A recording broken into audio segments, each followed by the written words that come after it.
The rider felt his horse stumble beneath him, and Tobias Hammond jerked the reins hard to the left, his heart hammering as the chestnut mare's hooves found solid ground again. He had been traveling through the Greymire Flats for 2 days now, a stretch of wetland that separated the human settlements of culture from the wild territories beyond, and every hour brought new dangers. Mist clung to the reeds and sparse trees like cobwebs, and the ground itself seemed treacherous, solid one moment and treacherous the next. He was delivering a message to the frontier garrison at Northwatch, a task that should have taken him along the main road. But bandits had been spotted there 3 days prior, and Tobias had no desire to lose his life or his horse to cutthroats. So he had chosen this route, lonely and difficult as it was, and now he was beginning to question that decision. The sun hung low in the western sky, painting everything in shades of amber and shadow. Tobias guided his mare carefully around a pool of standing water, watching the ground ahead with the practiced eye of someone who had spent years in the saddle. He had served in the border militia for 5 years before returning to his family's farm, and though he was only 24 now, he felt older. War had a way of aging a man, and the skirmishes with orc raiding parties had been brutal and frequent. He had seen friends die, had killed orcs himself, and carried the weight of those memories like stones in his chest. A sound reached him then, faint and desperate. Tobias pulled his horse to a halt, listening. At first he thought it might be a bird or perhaps his imagination playing tricks in this desolate place. But then it came again, unmistakable this time. A voice calling out, muffled and panicked. He urged his mare forward, scanning the terrain. The mist made everything uncertain, but he followed the sound, and within moments he saw it. About 30 paces ahead, near a cluster of dead trees, the ground had a different texture, darker and wetter than the rest. Quicksand. And reaching up from that treacherous surface, fingers splayed in desperation, was a hand. Tobias did not hesitate. He dismounted in one fluid motion, his boots hitting solid ground with a soft thud. He grabbed the coil of rope he kept tied to his saddle, his hands moving with the efficiency of training and instinct. As he approached the quicksand, he could see more now. The hand belonged to someone sinking fast, already chest deep in the muck. Dark hair plastered against a head that struggled to stay above the surface. "Hold on," he shouted, dropping to his knees at the edge of the quicksand. He made a quick loop in the rope, testing its strength. The person in the sand turned their face toward him, and Tobias felt his breath catch. Green skin. Tusks protruding from a mouth opened in a gasp, pointed ears pressed flat against her skull in terror. An orc. A young orc woman by the looks of her, with wide amber eyes that locked onto him with a mixture of hope and fear. For a single heartbeat, Tobias froze. Every instinct screamed at him to remember what orcs were. Enemies. Savages who had killed his friends. Monsters who raided human villages and left nothing but ash and blood. His hand tightened on the rope. But then the orc girl sank another few inches, and a sound escaped her, raw and terrified, and Tobias saw past the green skin and tusks to the person drowning in front of him. She was young, perhaps 18 or 19, and she was going to die if he did nothing. "Take the rope," he commanded, throwing the looped end toward her. It landed close, and she grabbed for it with both hands, her fingers slipping on the wet hemp before she managed to secure her grip. The moment she had it, Tobias began to pull, bracing his feet against a partially submerged log. The quicksand did not want to give up its prize. It clung to her like a living thing, and he could hear her gasping as she struggled to help, to push with her legs even as the sand tried to drag her down. Tobias gritted his teeth and pulled harder, his shoulders burning with the effort. Slowly, inch by terrible inch, she came free. Her shoulders emerged, then her torso, covered in a simple leather jerkin that was now coated in gray mud. She kicked her legs, and with a final heave from Tobias, she slid free of the quicksand entirely and collapsed on the firmer ground beside it, coughing and gasping. Tobias stumbled back, the rope still in his hands, and stood there breathing hard. The orc girl lay on her side, shaking, covered from head to toe in muck. For a long moment neither of them moved. Then she slowly pushed herself up to sitting, wiping mud from her face with trembling hands. When she looked at him, her amber eyes were wide with shock. "You saved me," she said, her voice hoarse and disbelieving. She spoke the common tongue well, with only a slight accent that roughened the edges of her words. "You were drowning," Tobias said, still catching his breath. It was not an answer, not really, but it was all he could manage. His mind was racing, trying to process what he had just done. He had saved an orc. If anyone in culture found out, they would think him mad or a traitor. The orc girl seemed to be thinking similar thoughts. She looked down at herself, at the mud covering her, then back at him. I thought you would leave me." "I thought about it," Tobias admitted, and saw her flinch, but he felt she deserved honesty, for about 2 seconds. She studied him with those strange amber eyes, and he found himself studying her in return. Beneath the mud, her skin was a deep forest green, darker than some orcs he had seen in battle. Her tusks were small, barely protruding past her upper lip, and her face, though broader and stronger than a human woman's, was not unpleasant to look at. She was muscular, clearly strong, but the way she sat now, shaking and vulnerable, made her seem very young. "I am Kera," she said finally, as if the introduction was something solid to hold on to in the strangeness of this moment. "Kera of the Stonefang clan." "Tobias Hammond," he replied automatically. "Of culture," he paused.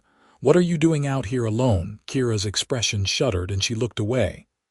"I was cast out," she said quietly. 3 days ago I have been traveling south." "Cast out," Tobias frowned. He knew orcs lived in clans, but he knew little of their customs beyond what he had learned in war. "Why?" She was silent for a long moment, and he thought she might not answer. Then she spoke, her voice flat. "I refused to participate in a raid on a human village. There were children there, and the elders said we would take no prisoners. I could not do it, so they cast me out. Clanless." Tobias felt something shift in his chest, a crack in the certainty he had carried for years. He had always known orcs as raiders, as killers. The idea that one of them had refused to kill, had been punished for showing mercy, was difficult to reconcile with everything he thought he knew. "Where will you go?" he asked. Kera looked at him, and there was something lost in her expression. "I do not know. South, I thought. Away from orc territories, but I do not know if humans will let me live either." She glanced down at herself. "I am what I am." The sun was sinking lower now, and the temperature was dropping. Tobias made a decision that he knew might be foolish, but he made it anyway. "I have a camp about a mile back, on higher ground. It is getting dark, and you need to get that mud off before it gets cold. You can come with me for tonight." Kera stared at him as if he had spoken in a foreign language. "You would? Let me into your camp, feed me." "I pulled you out of Quicksand," Tobias said dryly. "It seems wasteful to let you freeze to death an hour later." He walked back to his horse, who was watching the proceedings with wary eyes, and gathered the reins. "Can you walk?" Kera pushed herself to her feet, swaying slightly. "Yes." She took a few experimental steps, and though she moved stiffly, she seemed uninjured beyond exhaustion and shock. Tobias noticed she carried no weapons, no pack. Whatever she had owned, she had either left behind or lost. They walked in silence, Tobias leading his mare and Kera following a few paces behind. The mist grew thicker as the light faded, and by the time they reached the small rise where Tobias had made his previous camp, the world was reduced to gray shapes and shadows. He had left the fire carefully banked, and it took only a few minutes to coax it back to life. As flames licked at the dry wood, he glanced at Kera, who stood at the edge of the firelight looking uncertain. "There is a stream about 50 paces that way," he said, pointing. "Not much, but enough to wash the worst of the mud off. I will stay here." She nodded and disappeared into the darkness. Tobias busied himself with checking his mare, unsaddling her and rubbing her down, trying not to think too hard about what he was doing. He was sheltering an orc, feeding her. If anyone knew, it would mean exile at best, execution at worst. Humans and orcs did not help each other. They killed each other. Yet here he was. Kera returned about 20 minutes later, and though she was still damp and her clothes were stained, she had managed to wash away the mud. In the firelight, her green skin had a warmer tone, almost olive. She had pulled her dark hair back from her face, and he could see the sharp angles of her features more clearly now. She was young, as he had thought, and there was a wariness in the way she moved, as if she expected him to change his mind at any moment and drive her away. "Sit," Tobias said, gesturing to the log he had dragged near the fire. "I have some dried meat and bread. It is not much, but it is food." Kera sat, keeping space between them, and accepted the food he offered with a quiet word of thanks. They ate in silence for a while, and Tobias found himself acutely aware of how strange this was. He had shared campfires with fellow soldiers, with traveling merchants, with strangers on the road. But never with an orc, never with someone who, by all rights, should be his enemy. "Why did you really pull me out?" Kera asked suddenly, breaking the silence. She was looking at him directly, her amber eyes reflecting the firelight. "You are human, I am orc. You should have left me to die." Tobias considered the question. "I suppose I should have," he admitted, "but I could not. I saw someone drowning and I acted. Maybe I am a fool." "Maybe you are kind," Kera said softly. She looked down at her hands, turning them over as if seeing them for the first time. "My clan would say you are weak. That kindness to an enemy is the same as betrayal." "Is that what you believe?" She was quiet for a long moment. "I do not know what I believe anymore. I thought I knew. I was raised to hate humans, to see you as invaders who stole orc lands. But then I saw that village, saw the children playing, and I could not." She trailed off, shaking her head. "I could not be the monster they wanted me to be." Tobias felt something twist in his chest again, that same uncomfortable shifting of old certainties. "I was raised to hate orcs too," he said quietly. "I fought in the border wars, killed orcs, watched them kill my friends." He paused, meeting her eyes. "I do not know what I believe anymore either." They looked at each other across the fire, two people who should have been enemies, bound together now by chance and choice. After a moment, Kera looked away and Tobias added more wood to the fire. "You can sleep here tonight," he said. "I have a bedroll you can use. Tomorrow, I have to continue north to North Watch, but I can take you as far as the edge of Culture lands. After that." He shrugged. "I cannot help you further without drawing suspicion." "You have already done more than I could have hoped," Kera said. "Thank you, Tobias Hammond of Culture." He nodded, and they settled in for the night. Tobias gave her his spare blanket and made do with his cloak, lying on the opposite side of the fire. As he lay there, staring up at the stars emerging from the mist, he wondered what he had set in motion. Wondered if saving her life had been the right thing to do, or if it would come back to haunt him. But when he closed his eyes, he did not see an enemy. He saw a young woman who had been cast out for choosing mercy over violence. And he thought that perhaps, in a world that seemed determined to divide them, that was worth something. Morning came cold and damp, the sun struggling to burn through the mist that clung to the Greymire Flats.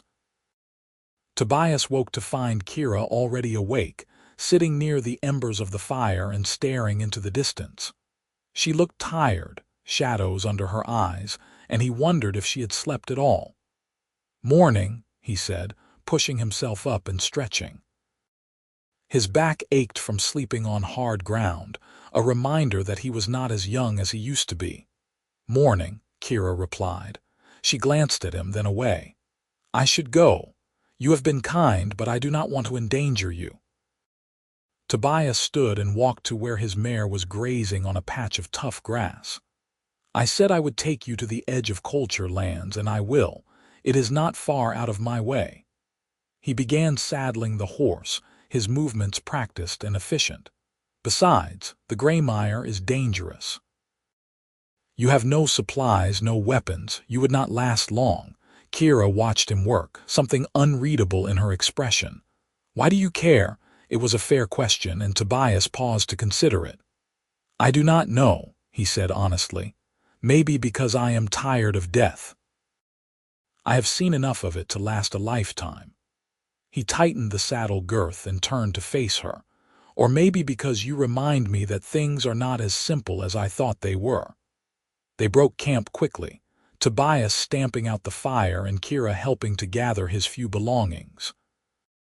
It felt strange, working alongside her, but not unpleasant. She moved with an easy strength, lifting things that would have made a human woman strain. When they set out, Tobias walked beside his horse rather than riding, and Kera walked beside him, keeping pace easily with her long stride. The journey to the edge of culture lands took most of the day. They talked little at first, both lost in their own thoughts, but as the hours passed, conversation began to flow more naturally. Tobias found himself telling her about culture, about his family's farm and the years he had spent in the militia. Kera, in turn, told him about the Stonefang clan, about growing up in the mountains to the north, learning to hunt and fight and survive in a harsh land.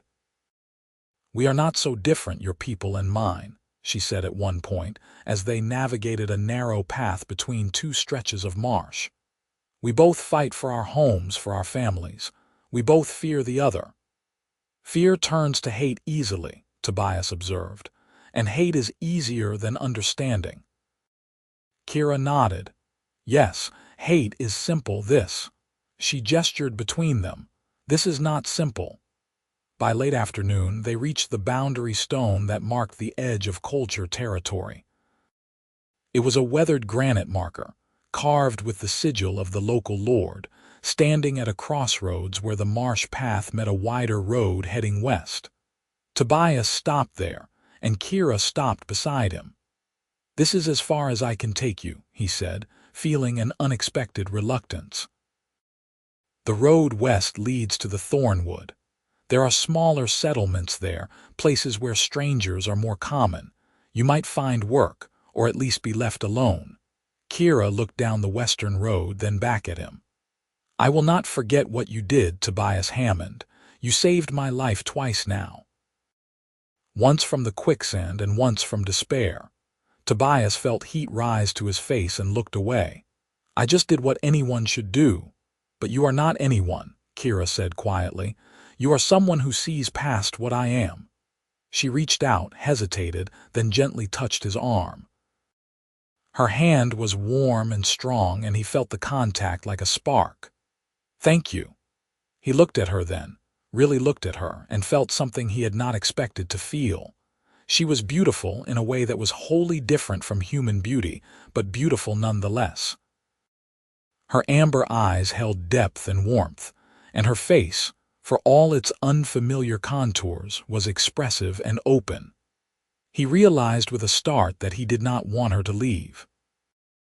That the thought of her walking away down that road, alone and vulnerable, made his chest tighten with something that might have been fear or might have been something else entirely.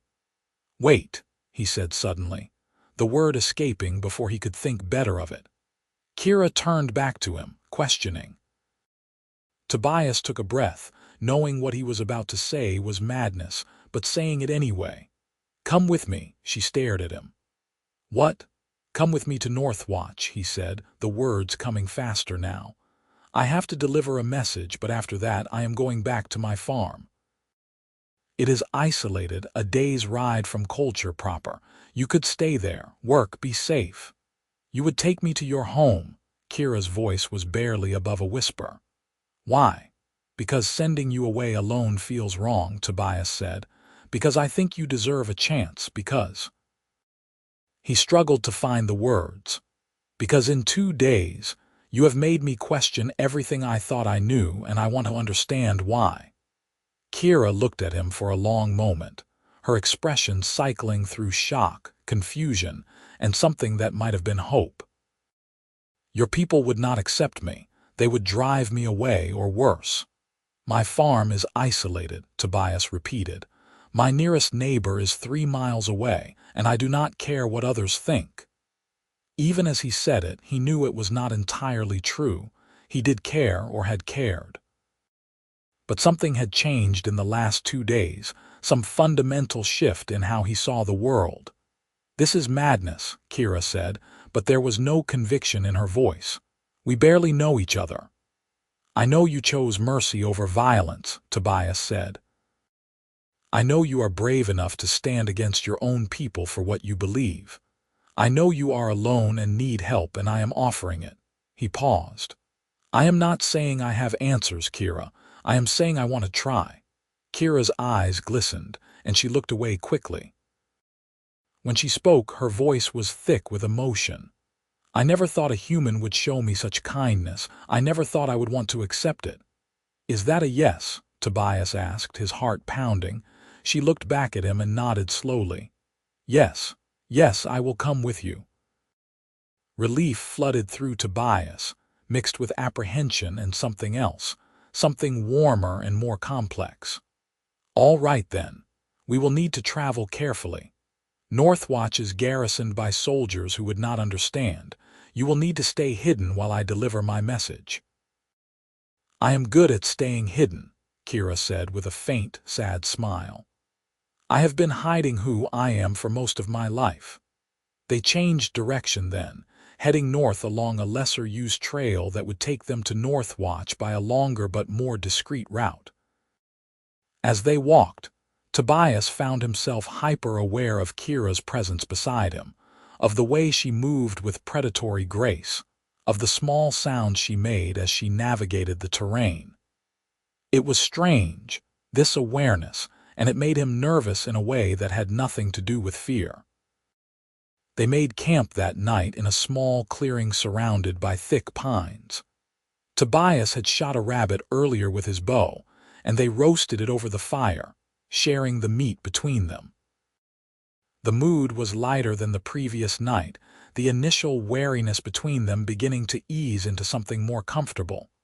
"Tell me about your farm," Kera said as they ate. "What do you grow?" "Wheat mostly," Tobias replied. "Some vegetables, a small orchard. I have chickens, a few goats." "It is not much, but it is mine. My father left it to me when he died 2 years ago." "You work it alone?" "Yes, I had hired help last harvest, but otherwise it is just me." He poked at the fire with a stick. "It is a lot of work for one person, but I prefer the solitude." "After the militia, I needed quiet," Kera nodded slowly. "I understand that. After leaving my clan, I found the silence almost painful at first, but now—" She looked around at the dark forest. "Now I think I prefer it too. Silence does not judge." "People judge enough for everyone," Tobias said wryly. "Yes," Kera agreed. "They do." She was quiet for a moment, then asked, "What will I do on your farm? If I stay, I mean. I do not know human ways of farming." "I will teach you," Tobias said, "and you can teach me orc ways of hunting. I imagine you are better at it than I am." That drew a genuine smile from her, the first he had seen. It transformed her face, made her look younger and less burdened. "I am an excellent hunter," she said with a hint of pride. "I was one of the best in my clan." "Then we will make a good team," Tobias said, and meant it. They reached the outskirts of Northwatch the following afternoon. The garrison was a sturdy wooden fort built on a hill, overlooking the northern approaches. Tobias left Kera hidden in a grove of trees about half a mile from the fort with his horse and most of his supplies. "I will be back before dark," he promised. "Stay hidden. If anyone comes, run." Kera touched his arm briefly. "Be careful." The touch lingered with him as he walked to the fort. He delivered his message to the garrison commander, a gruff older man named Captain Morris, who barely glanced at him before dismissing him with a wave. The whole interaction took less than an hour, and Tobias was relieved to be done with it. He stopped at the garrison's small market to buy a few supplies, bread and dried fruit and a water skin, then hurried back to where he had left Kera. She was exactly where he had left her, sitting with her back against a tree, his horse grazing nearby. She stood when she saw him, relief clear on her face. "No trouble?" she asked. "None. I am officially done with my duty. Now we can go home." The word felt strange in his mouth, weighted with implications he was not ready to examine. They traveled south and west, retracing the route Tobias had taken days before, but this time with Kera openly walking beside him rather than hiding. It felt like a statement, a choice, and Tobias felt both terrified and exhilarated by it. They were 2 days from his farm, 2 days from whatever future they were choosing to build together. That night, as they sat by the fire, Kera asked the question Tobias had been expecting. "What happens when your neighbors see me? When the people of culture learn you are harboring an orc?" "I have thought about that," Tobias admitted. "My farm is isolated enough that you might not be seen often, and if you are—" He hesitated. "I will deal with it. I will not let anyone harm you. You are risking everything for me," Kera said softly. "Your home, your reputation, maybe your life." "Why?" Tobias met her eyes across the fire. "Because it is the right thing to do, because you deserve a chance at a life, and because—" He paused, then decided to be honest. "Because when I look at you, I do not see an enemy anymore. I see someone brave and kind and alone. I see someone I want to know better." Kera's breath caught, and for a long moment they just looked at each other. Then she said quietly, "When I look at you, I see the first person who ever chose me over hate. I see someone who makes me believe that maybe I can have a future after all." She paused. "I see someone I am beginning to care for, and that terrifies me." "It terrifies me too," Tobias admitted. His heart was pounding so hard he was sure she could hear it. "This is not something people do. Humans and orcs do not. We do not." "We do not fall in love," Kera finished, her voice barely a whisper. "But I think I might be." The words hung in the air between them, enormous and impossible. Tobias felt as if the world had tilted on its axis. He had known, somewhere deep down, that what he felt for Kera was more than simple compassion or kindness. But hearing her say it, hearing the same confusion and fear and hope in her voice that he felt in his chest, made it real in a way that was both wonderful and terrifying. "I think I might be too," he said, his voice rough. "I know it is madness. I know it makes no sense.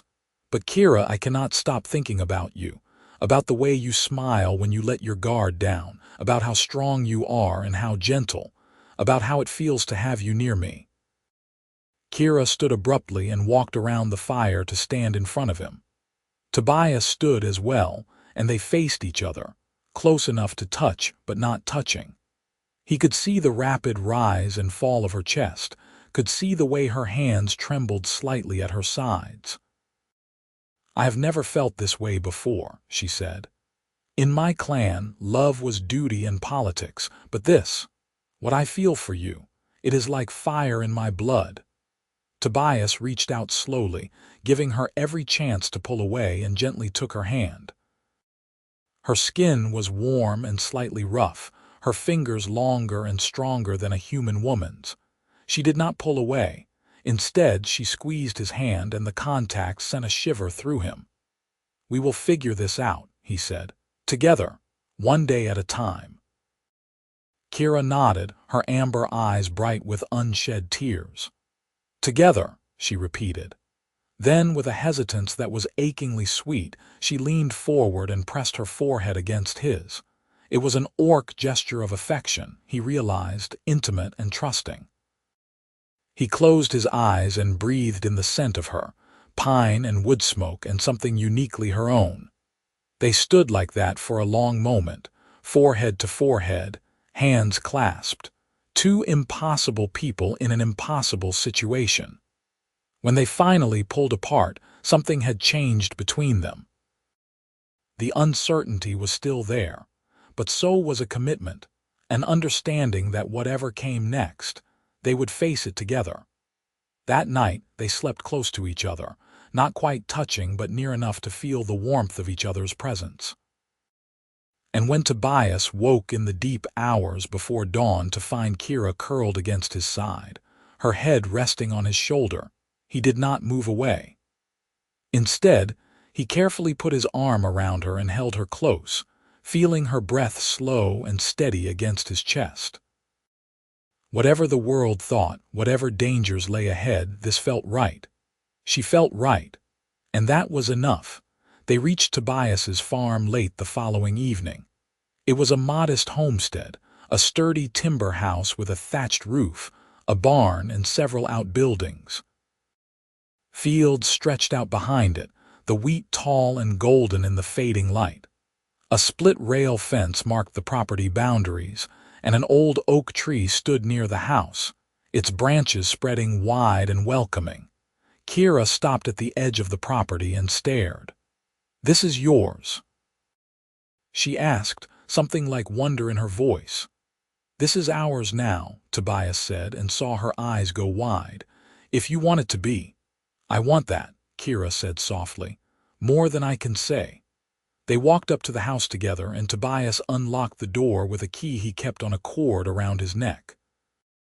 Inside, the house was simple but comfortable. A main room with a fireplace and a table, a kitchen area, two small bedrooms. Dust covered most surfaces, evidence of Tobias's absence, but it was clean and dry and safe. "It is not much," Tobias said, suddenly self-conscious, "but it is home." "It is perfect," Kera said. She walked slowly around the room, touching things gently as if they might disappear. When she turned back to him, there were tears on her cheeks. "I never thought I would have a home again." Tobias crossed the room and, with only a moment's hesitation, pulled her into his arms. She stiffened for a second, then melted against him, her arms coming up to wrap around his back. She was taller than he was by a few inches and solid with muscle, but in his arms she felt vulnerable and precious. "You have a home," he murmured into her hair. "You have me, for as long as you want." "Forever," Kera whispered back. "I want forever." They stood like that for a long time, holding each other in the gathering darkness. When they finally pulled apart, Tobias set about lighting lamps and starting a fire in the hearth. Kera helped, and together they made the house warm and bright. They ate a simple meal of bread and cheese from Tobias's stores, and as they sat at the table together, Tobias felt a sense of rightness settle over him. This was what he wanted. Not just the farm, not just the solitude, but this. Sharing his home with someone who understood him, who challenged him, who made him want to be better. Over the following days, they fell into a rhythm. Tobias taught Kera about farming, about tending the fields and caring for the animals. She learned quickly, her strength and endurance making many tasks easier. In return, she taught him about tracking and hunting, showing him orc techniques for reading the forest and moving silently. They worked from dawn to dusk, and in the evenings they would sit by the fire and talk, sharing stories of their pasts and dreams of their future. It was not always easy. Kera struggled with human ways sometimes, and Tobias had to unlearn years of prejudice and fear. But they were patient with each other, willing to listen and learn. And slowly the space between them grew smaller. 3 weeks after Kera arrived at the farm, Tobias's nearest neighbor, a farmer named George Bryant, rode up to the house.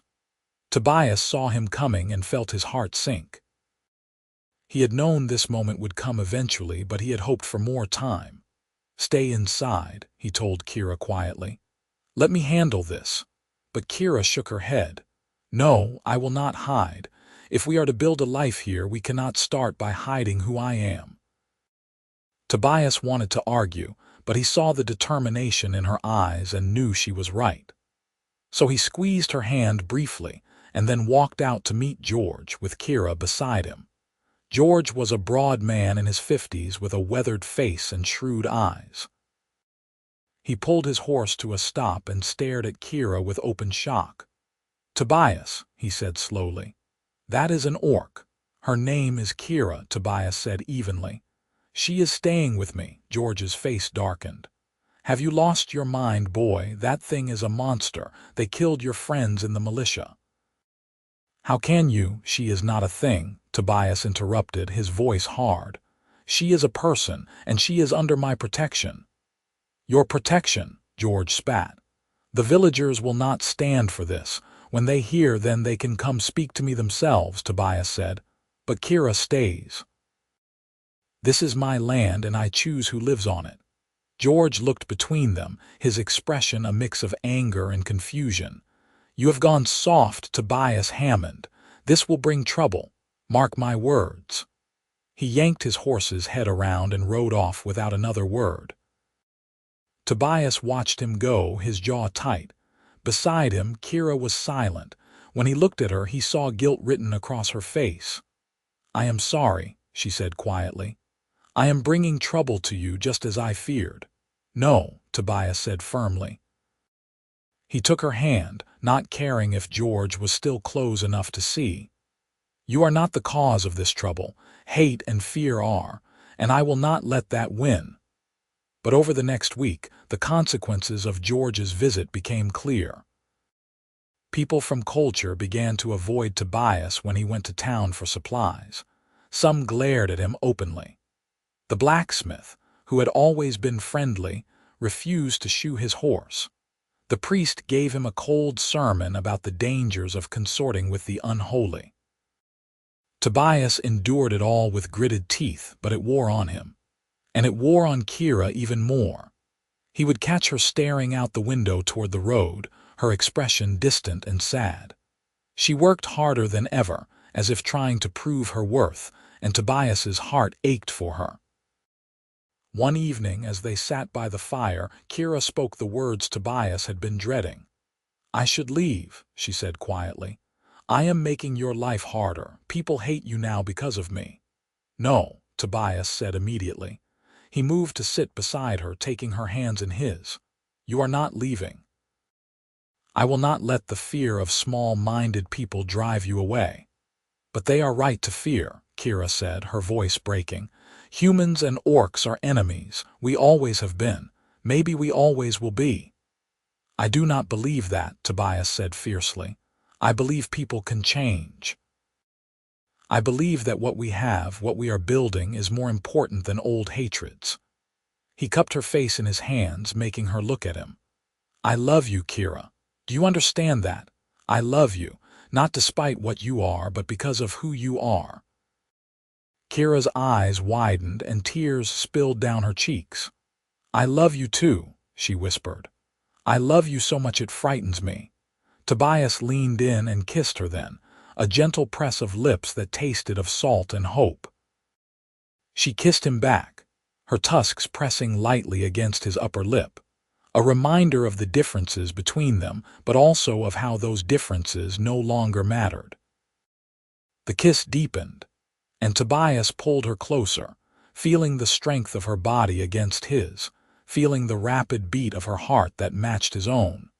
When they finally pulled apart, both breathing hard, Kera pressed her forehead against his in that gesture of intimacy he had come to treasure. I will stay, she said. No matter what comes, I will stay with you. And I will protect you, Tobias promised, with everything I have. The turning point came a month later in early autumn. A band of raiders had been attacking farms in the area, stealing livestock and supplies. Tobias had heard the reports in town but had not worried over much. His farm was isolated, and raiders usually targeted easier prey. But one night, he woke to the sound of his chickens squawking in alarm. He bolted upright, instantly alert, and reached for the sword he kept by his bedside. Beside him, Kera was already awake and moving. "Raiders?" she asked quietly. "Maybe stay here." "No," Kera's voice was firm. "We face this together." They moved through the house silently, and Tobias eased the door open. In the moonlight, he could see shapes moving near the barn. 3 men, maybe 4, armed with clubs and knives. One was trying to open the barn door while the others kept watch. Tobias felt a cold anger settle in his gut. These men were threatening his home, his livelihood, everything he had worked for. He stepped out onto the porch, his sword in hand, and called out, "You are on my property. Leave now or face the consequences." The raiders spun toward him, and one laughed. "One man, you think you can stop us?" "Not one man," Kera said, stepping out beside Tobias. In the moonlight, her green skin seemed to glow, and her amber eyes reflected the light like a predator's. She held a long knife in each hand, weapons she had made from tools in the barn. 2. The raiders stared at her, and Tobias saw fear cross their faces. "Good, let them be afraid." "An orc." One of them breathed. "What is an orc doing here?" "Protecting what is mine," Kera said, her voice low and dangerous. "Leave. Now, or I will show you what an orc warrior can do." For a moment, Tobias thought they might actually leave. But then the largest of the raiders, a thick-necked man with a scarred face, sneered. "It is just one orc and a traitor. We can take them." They charged. Tobias met the first man with his sword, parrying a clumsy club swing and driving his shoulder into the man's chest, sending him sprawling.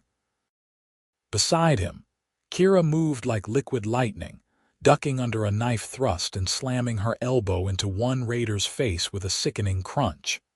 She spun, blocked another attack with one knife, and drove the other into the man's thigh, dropping him with a scream. The fight was short and brutal. Tobias had training from the militia, and Kera had the speed and strength of an orc warrior. Within moments, all 4 raiders were on the ground, groaning or unconscious. Tobias stood over them, breathing hard, his sword still in hand. "Anyone else want to try?" he called out to the darkness. There was no answer. Kera moved to his side, her knives still ready. "Are you hurt?" she asked. "No, you." "No." She looked down at the raiders with contempt. "What do we do with them?" Tobias considered. "Tie them up. In the morning, we will take them to Culture and let the magistrate deal with them." They worked together to bind the raiders with rope from the barn. As they did, Tobias became aware of movement in the darkness beyond the property line. He looked up and saw lights, torches being carried by multiple people. His heart sank. More raiders, but as the group drew closer, he recognized faces. George Bryant was there, and the blacksmith, and several other farmers from the surrounding area. They all carried weapons and looked ready for a fight. George stopped at the edge of the property and stared at the scene before him. The bound raiders, Tobias and Kera standing together, both armed and ready. After a long moment, George spoke. "We heard the noise," he said gruffly. "Thought the raiders had hit your place. Came to help." Tobias felt surprise wash over him. "You came to help me. You are still one of us, boy," George said, not quite meeting his eyes. "Even if you make damned fool choices." He looked at Kera, and his expression was complicated. "Seems your orc can fight. She took down 2 of them." 3, Kera said coolly. "And I am Kera, not your orc," George grunted. Fair enough. He looked back at Tobias. We will help you take these scum to town in the morning after that. He shrugged. Maybe we all need to have a conversation about who our real enemies are. It was not acceptance, not really, but it was a start. And as the neighbors helped secure the raiders and offered to stand watch for the rest of the night, Tobias felt something like hope bloom in his chest. Word of the raid spread quickly through culture. The story grew in the telling, as stories do, but the core remained the same. Tobias Hammond and the orc woman had defended their farm against 4 armed raiders and won. More than that, they had shown that orcs were not mindless monsters, but people capable of courage and loyalty. It did not change everyone's minds. There were still those in the village who muttered darkly about Tobias's choices, who refused to acknowledge Kera's existence. But slowly, gradually, attitudes began to shift. The blacksmith, a practical man named Peter Morgan, was the first to thaw. He came to the farm a week after the raid with a gift, 2 well-made knives in leather sheaths. For the orc, he said gruffly, handing them to Tobias. She fought well. Deserves proper weapons. Tobias called Kera out and she accepted the gift with quiet dignity. Thank you, she said. I will use them with honor. Peter nodded and then, after a moment's hesitation, extended his hand. Peter Morgan, blacksmith. Kera looked at his hand, then slowly reached out and clasped it. Kera, of no clan, of Hammond Farm, Peter corrected. That is your clan now if you want it. Kera's eyes glistened and she nodded. Yes, that is my clan. Other gestures followed. The baker's wife brought bread. A farmer with a lame cow asked Kera if she knew orc remedies for animals, and when the remedy worked, word spread. Slowly, grudgingly, culture began to make room for the impossible, an orc living among them. It was not easy. There were setbacks and conflicts. A group of young men, full of bravado and old hatreds, tried to start trouble one market day, and Tobias had to physically put himself between them and Kera. But others stepped in too, including George Bryant, who told the young men in no uncertain terms to back off or face his wrath. She fought for one of us, George said loudly. That makes her one of us. Anyone got a problem with that can take it up with me. The young men backed down, and no one bothered Kera again after that. As autumn deepened into winter, Tobias and Kera's life together took on a comfortable rhythm. They worked the farm together, prepared for the cold months, and spent long evenings by the fire. They learned each other's bodies and hearts with a tenderness that sometimes made Tobias's chest ache with the intensity of it. Kera taught him orc songs in her language, low and haunting melodies that spoke of mountains and stars and ancient times. Tobias taught her human dances, and they would sway together in the firelight, laughing when one or the other missed a step. On the winter solstice, the longest night of the year, Tobias made a decision. He had been thinking about it for weeks, turning it over in his mind, and now he knew what he wanted. He found Kera outside, standing under the old oak tree and looking up at the stars. She turned when she heard him approach and smiled. "The stars are beautiful tonight," she said.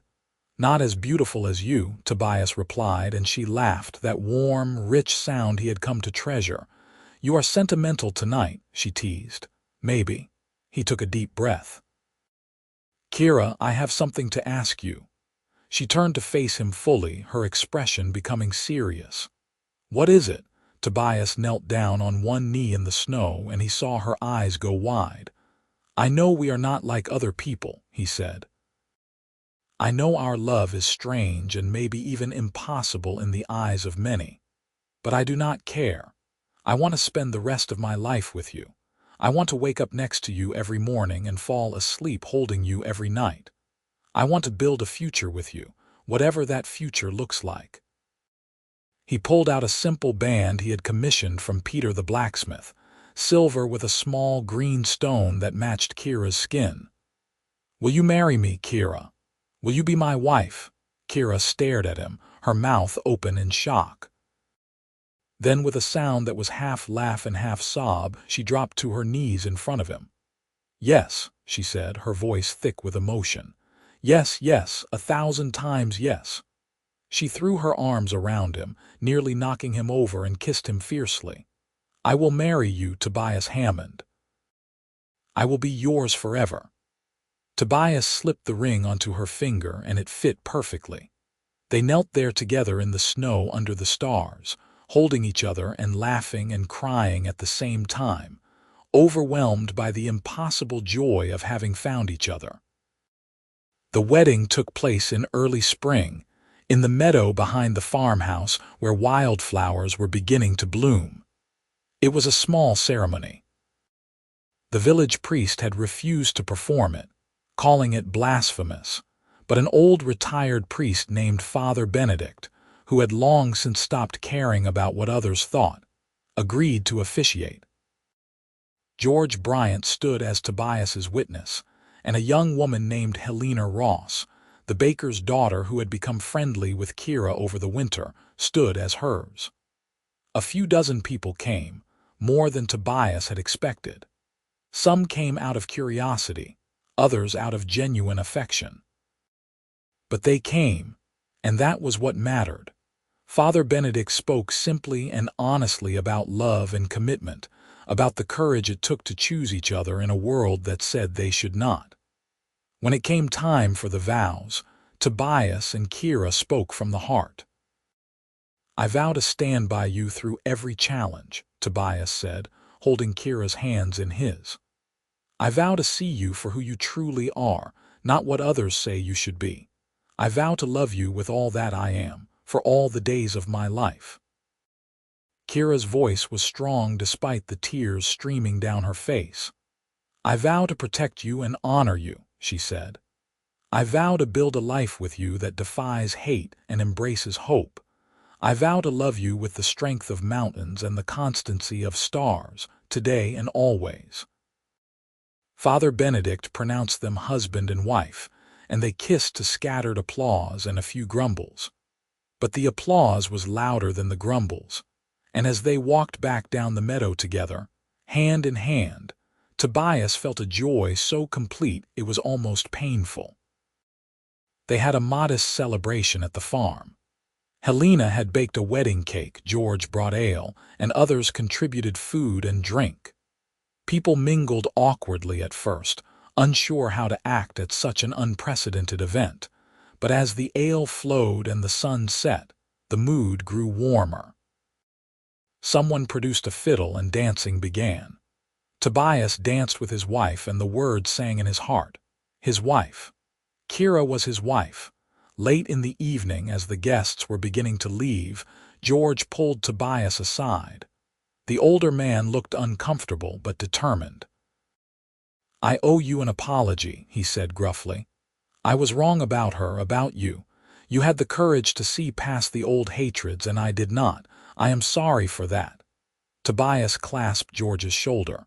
Thank you, George. That means more than you know. She is good for you, George continued. And you are good for her. Maybe the world needs more of that. More people choosing love over hate. I think it does, Tobias agreed. As the last of the guests departed, Tobias and Kera stood together in the doorway of their home, watching the stars emerge in the darkening sky. Kera leaned her head on his shoulder, and he put his arm around her waist. Are you happy? He asked softly. More than I ever thought possible, Kera replied. I have a home, a husband, people who accept me. It is more than I ever dreamed of when I was drowning in that quicksand. I am glad I pulled you out, Tobias said, smiling. I am glad you did too. Kera turned in his arms to face him, her amber eyes glowing in the twilight. You saved my life that day, Tobias. But more than that, you gave me a reason to live. You showed me that the world can be better than I feared. That love can bridge any divide. We showed each other, Tobias corrected gently. You changed me just as much as I changed you. You made me braver, kinder, more open to possibility. He kissed her softly. "You made me whole." They went inside together, closing the door on the world and its judgments. Whatever challenges lay ahead, and Tobias knew there would be challenges, they would face them together. They had chosen each other against all odds, and that choice had created something beautiful and lasting. As spring turned to summer and summer to autumn again, their life continued to grow and deepen. Kera became pregnant in the late summer, and the news spread through culture with a mixture of excitement and anxiety. No one knew what a child of a human and an orc would be like, and there were whispered concerns. But when Kira's belly began to swell with new life, most of those concerns faded in the face of the simple miracle of it. Helena Ross, who had become Kira's closest friend, helped her prepare for the birth. George's wife, a midwife named Martha who had initially been skeptical of Kera, agreed to assist with the delivery. "A baby is a baby," Martha said pragmatically. "And every baby deserves a safe entrance to this world." The birth was difficult, lasting through an entire night and into the next day, but when it was over, Tobias held his daughter in his arms and wept with joy. She was perfect, a beautiful blend of both parents. She had Tobias's dark hair and Kira's amber eyes. Her skin was a soft olive green, lighter than Kira's but clearly not human. She had small, barely visible tusks and slightly pointed ears. She was unique, unprecedented, and utterly precious. They named her Mira, after Tobias's mother, and Kera added an orc tradition by giving her a second name in the orc tongue, Gorasha, which meant bridge walker. Mira Gorasha Hammond, the first child of a human-orc union that anyone in the region had ever heard of, became a symbol of hope for a new future.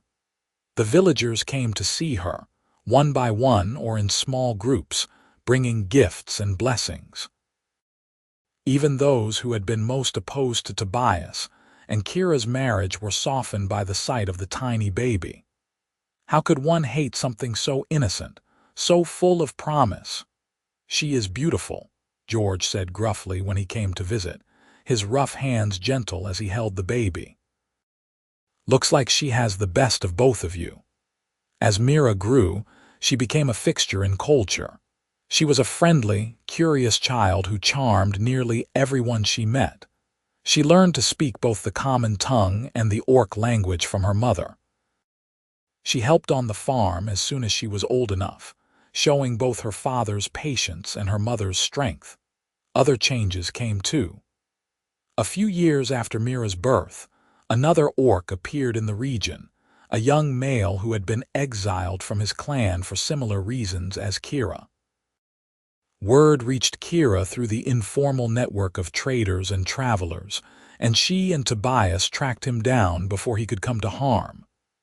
They offered him the same chance Tobias had once offered Kera: a home, safety, acceptance. His name was Grath, and he was wary at first, unable to believe that humans would welcome him. But when he saw Kera and Tobias together, saw their farm and their daughter, his wariness turned to wonder.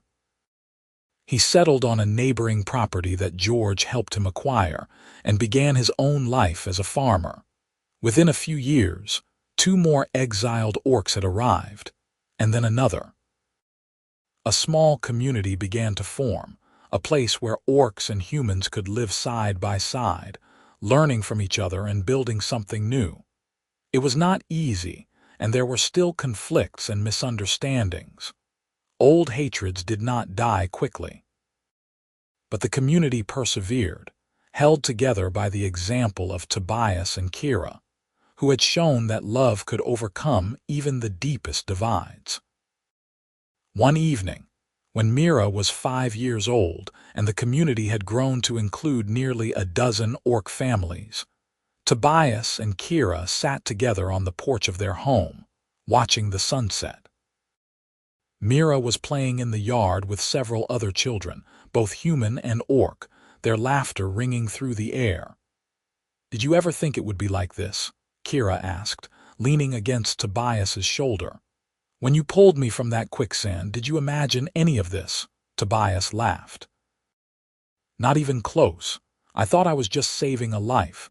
I had no idea I was saving my own life at the same time."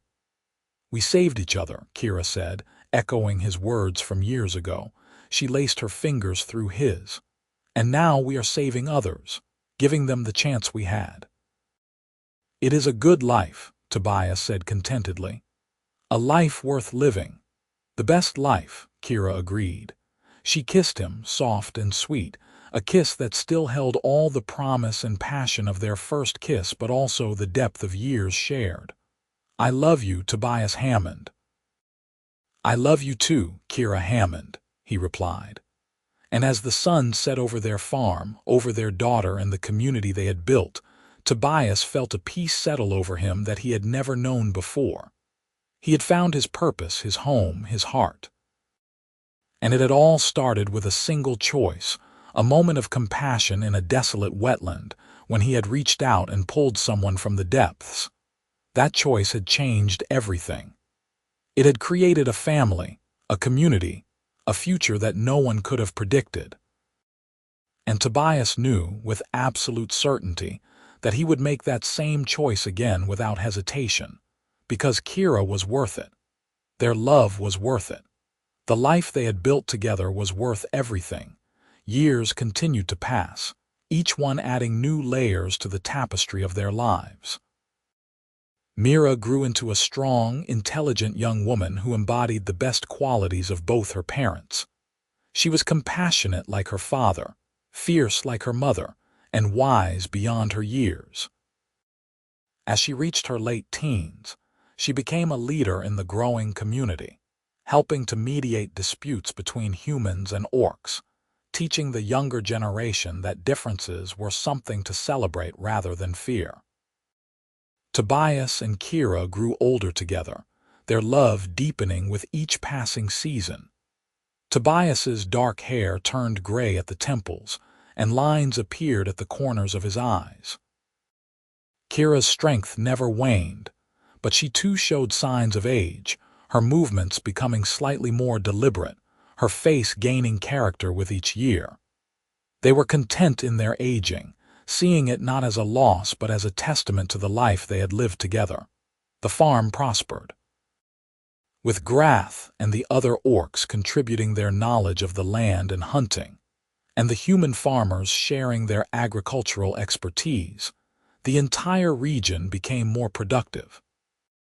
Trade flourished, and what had once been a struggling frontier settlement grew into a thriving community known throughout the region for its unusual but successful integration of two peoples who had once been enemies. Visitors came from distant lands to see this strange place where humans and orcs lived in peace. Some came with skepticism, others with hope. Tobias and Kera welcomed them all, telling their story to anyone who would listen. They spoke honestly about the challenges, the prejudice they had faced, the difficulties of bridging two very different cultures. But they also spoke about the joy, the love, the richness that came from choosing understanding over hate. On their 20th wedding anniversary, the community threw a great celebration. A large pavilion was erected in the meadow where they had been married, and people came from all over the region. There was food and music and dancing. Human and orc children played together without a second thought, their acceptance of each other so natural that it brought tears to Kera's eyes. "Look at what we have built," she said to Tobias as they stood together watching the festivities. "Look at how far we have come." "We did not do it alone," Tobias replied, his arm around her waist. "But we started it. We showed it was possible." George Bryant, now in his 70s but still spry, approached them with a cup of ale in each hand. He offered one to Tobias and one to Kera. "A toast," he said, his voice carrying across the gathering.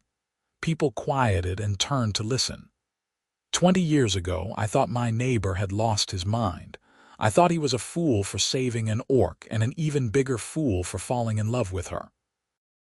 He paused, and a smile creased his weathered face. I was wrong. Tobias Hammond was not a fool. He was a visionary. He saw what the rest of us were too blind to see, that we are all people, regardless of what we look like or where we come from. That love is stronger than hate. That courage is choosing kindness even when the world tells you not to. He raised his cup higher. To Tobias and Kera Hammond, who built a bridge between two worlds and showed us all how to cross it. The gathering erupted in cheers and applause. Tobias felt his throat tighten with emotion, and when he looked at Kera, he saw tears streaming down her face. They embraced, holding each other tight as the celebration continued around them. Later that night, after the guests had gone home and the meadow was quiet once more, Tobias and Kera walked back to their house hand in hand. The moon was full, painting everything in silver light. They stopped under the old oak tree where Tobias had proposed so many years ago. "Do you remember that night?" Kera asked softly. "When you knelt in the snow and asked me to marry you?" "I remember every moment of it," Tobias replied. "I was so nervous, I was afraid you might say no," Kera laughed. "I was afraid you might never ask. I had been hoping for weeks." They stood in comfortable silence for a moment, and then Tobias spoke, his voice thoughtful. "I have been thinking about legacy lately, about what we leave behind when we are gone. We have Mira," Kera said, "and we have this community. That is a legacy anyone would be proud of." "I know," Tobias said, "but I want to make sure it lasts.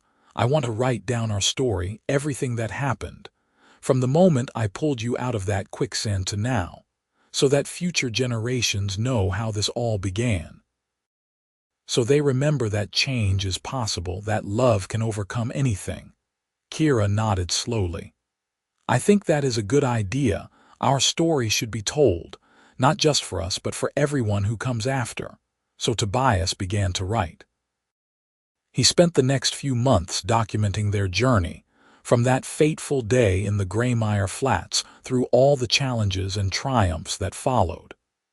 Kera contributed her perspective, adding details and emotions that Tobias had not known about.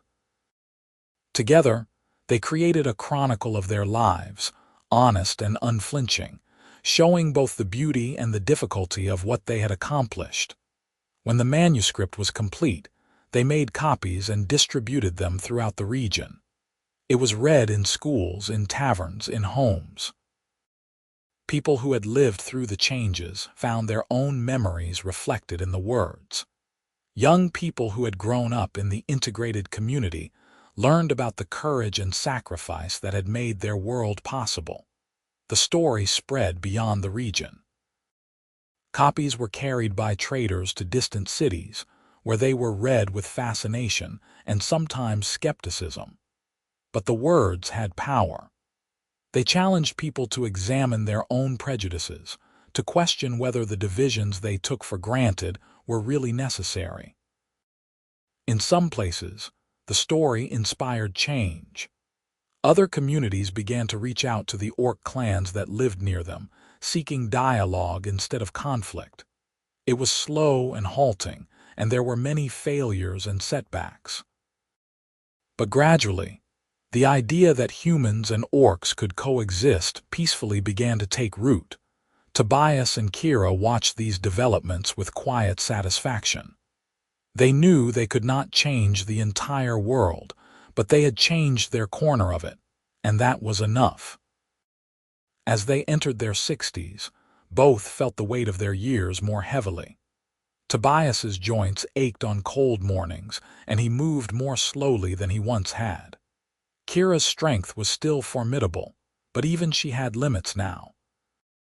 They worked less on the farm, leaving more of the physical labor to Mira and the younger generation, but they were content.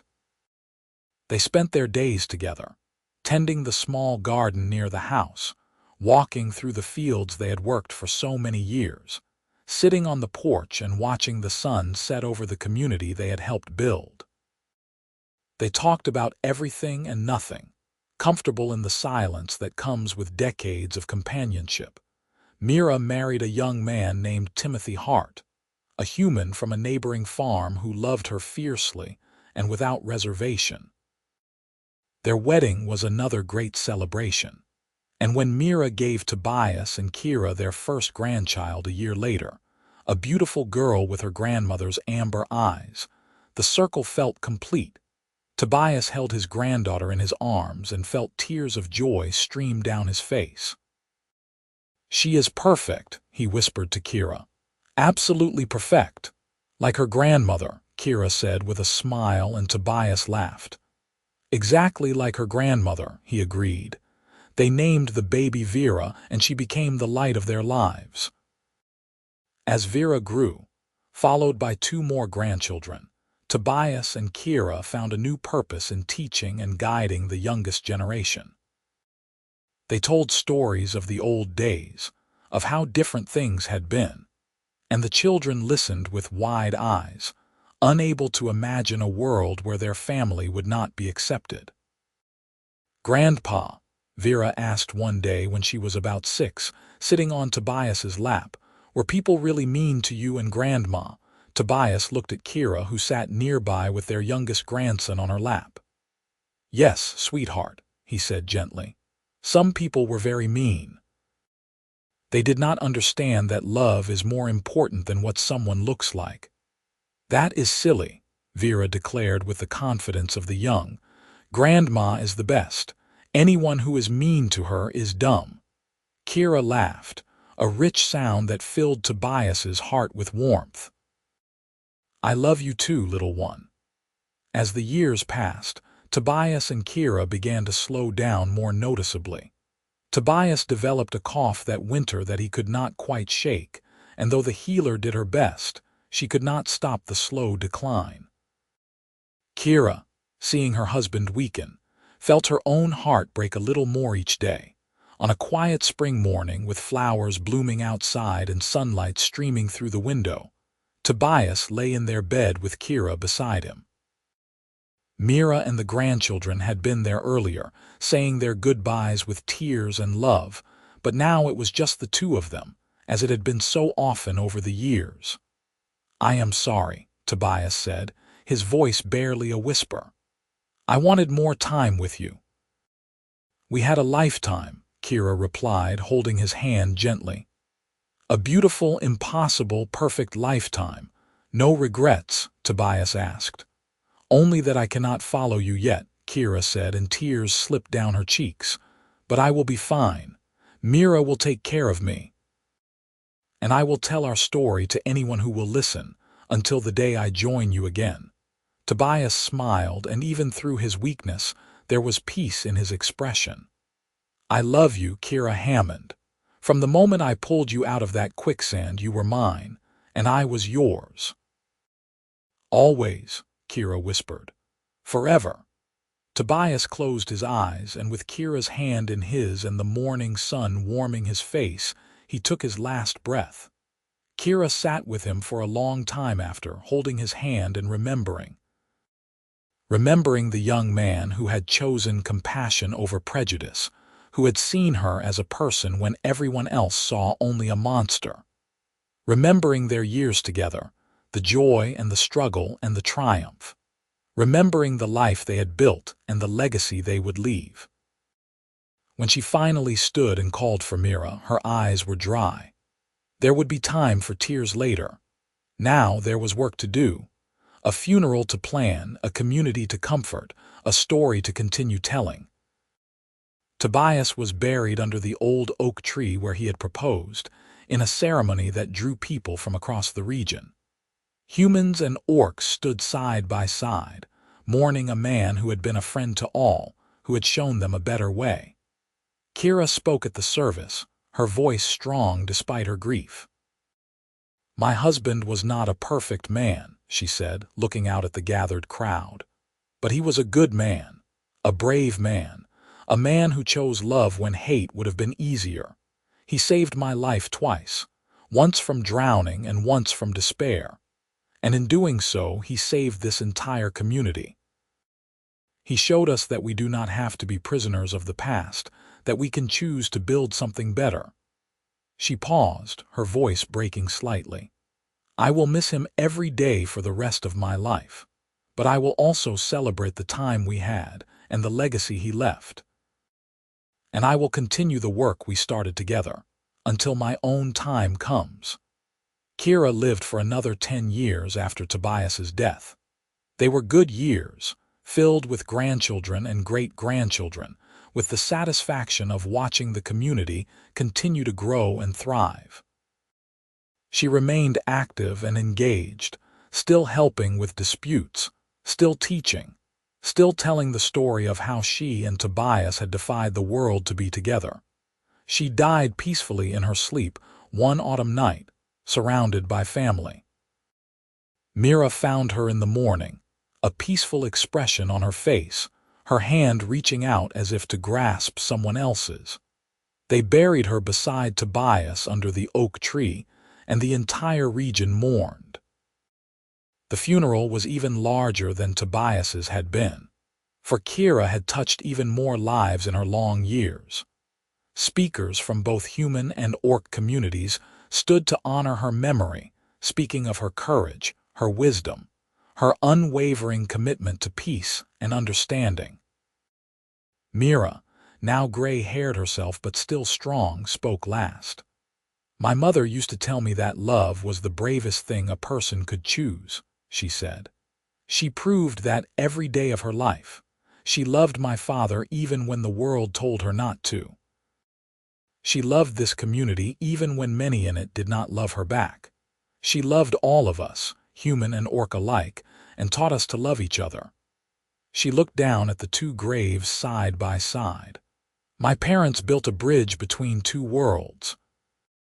Now it is up to us to keep that bridge strong, to widen it, to invite others to cross. That is how we honor their memory. Not with grief, but with action.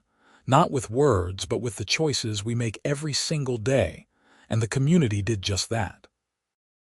The years passed, and the settlement that had started with one farm and one unlikely couple grew into a thriving town.